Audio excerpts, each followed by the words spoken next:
Hoje eu trago mais uma vez para vocês sobre o tema 5090. A revisão do FGTS, aquela ação direta de inconstitucionalidade proposta pelo Partido Solidariedade, visando uma correção do Fundo de Garantia do Tempo de Serviço do período de 1999 a 2013. Sabemos que esse processo entrou em pauta para o julgamento, teve aquele voto do ministro Barroso, que é o relator do processo, em seguida o voto do ministro André Mendonça. Ambos seguiram o mesmo diapasão de entendimento, concederam de início aquele voto parcial, entendendo que realmente houve a perda e que o índice de correção deveria ser aplicado não poderia ser inferior ao índice da poupança e que houve realmente a perda da aplicação da TR, que era muito baixa naquele período. Mas, por outro lado, também sabemos que eles pegaram esse tema e politizaram esse tema, praticamente tirando da esfera judicial, quando entenderam que as perdas entre 1999 a 2013 deveriam ser negociadas pelo governo, pela Caixa Econômica Federal, pela AGU, pelos sindicatos. E é isso justamente que nós não queremos. É isso que nós justamente devemos questionar, devemos debater sobre esse tema e devemos falar. Eu não vou esquecer de falar desse tema. Parece que está esquecido por muitos.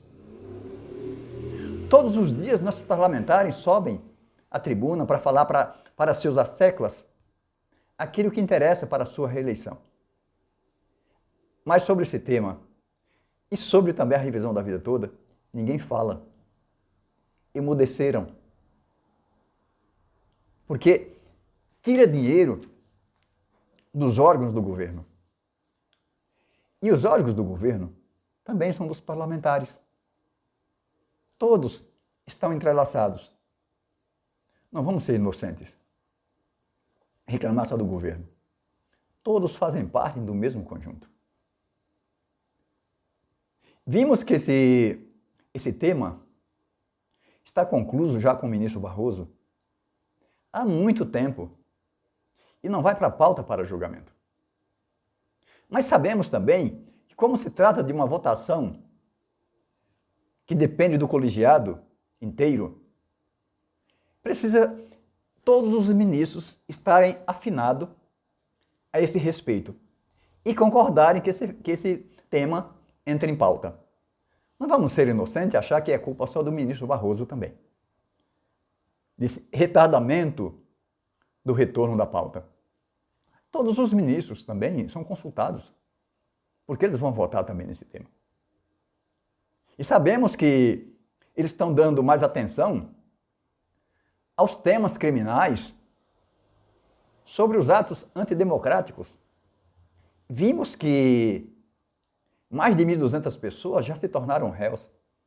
E sabemos que em matéria criminal, se não diligenciarem, pode prescrever. Como também pode acontecer um relaxamento na prisão para quem está preso.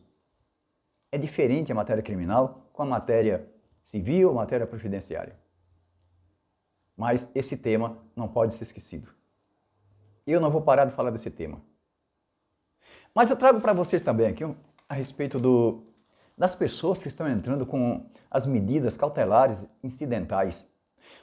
Todos os dias nesse processo, apenso a esse processo, são protocolizadas várias ações incidentais. Quais sejam? Aquelas pessoas que entraram com ação anterior a essa ADI e tiveram seu processo julgado, o seu pedido julgado improcedente, e que foi transitado e julgado, e que essas pessoas não podem mais entrar com processo. Essas pessoas estão preocupadas em resguardarem seus direitos.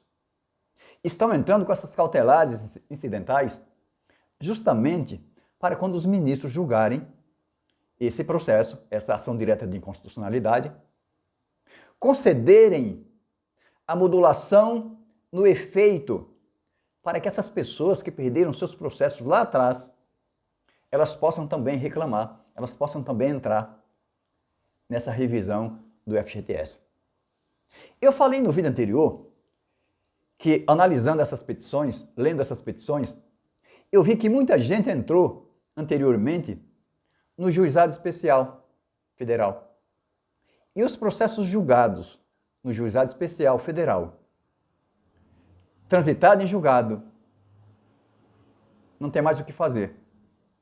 Porque quando um processo, quando uma ação é julgada e transitou em julgado, a única medida jurídica cabível é uma ação rescisória. Só que no caso do processo julgado, que tramitou pelo Juizado Especial, uma vez transitado e julgado, não cabe uma ação rescisória, por determinação legal. Não tem mais o que fazer.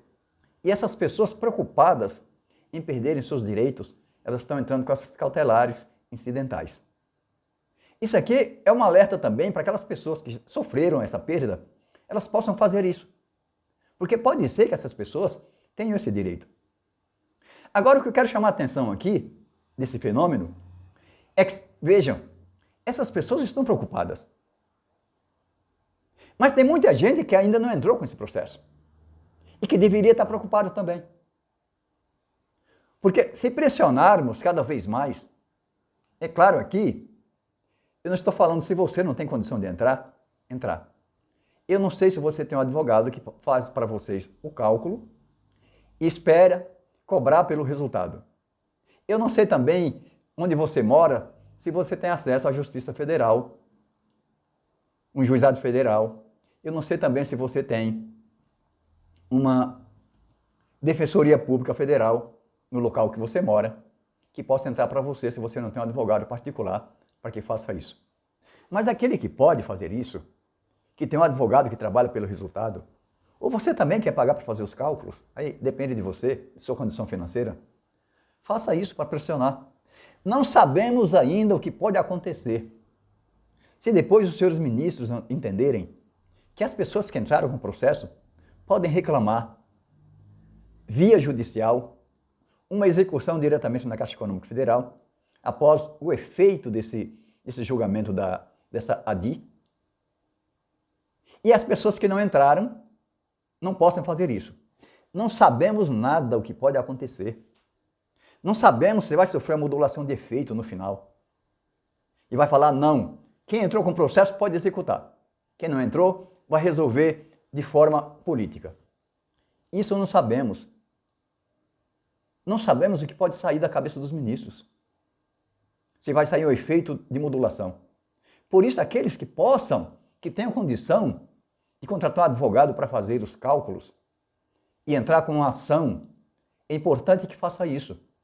Porque assim, está garantindo juridicamente também. Não vai esperar só a boa vontade do setor público e do sindicato e da AGU, mas possam entrar também via judicial. Nós precisamos falar desse processo. Parece que está esquecido por muita gente. Nós temos nossos parlamentares que nós elegemos, nossos deputados, senadores, mas parece que emudeceram, ninguém fala nada a esse respeito. Eles sobem à tribuna todos os dias para se degladiarem um com o outro, direita contra esquerda, esquerda contra direita, e para falarem para seus asseclas, para garantir, simplesmente, uma reeleição. Mas ninguém fala desse tema, porque esse tema tira dinheiro do cofre do governo. E o cofre do governo pertence aos parlamentares também, para suas emendas, para os seus projetos. Sai de onde? Sai do INSS, sai da Caixa Econômica Federal e de outros órgãos do governo, que faz parte desse conjunto. Não vamos ser inocentes. Por pior que seja a justiça, por mais lenta que seja a justiça.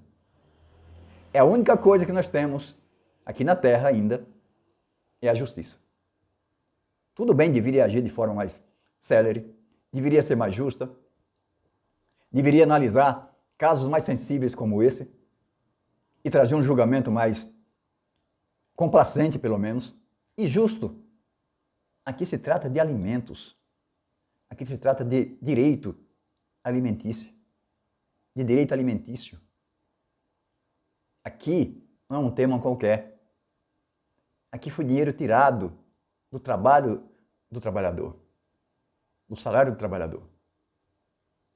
É o que eu tenho para falar para vocês hoje. Se gostou do vídeo, dê o seu like. Não se esqueça de se inscrever no meu canal. Eu agradeço de coração aquelas pessoas que já se inscreveram no meu canal. E fiquem com Deus.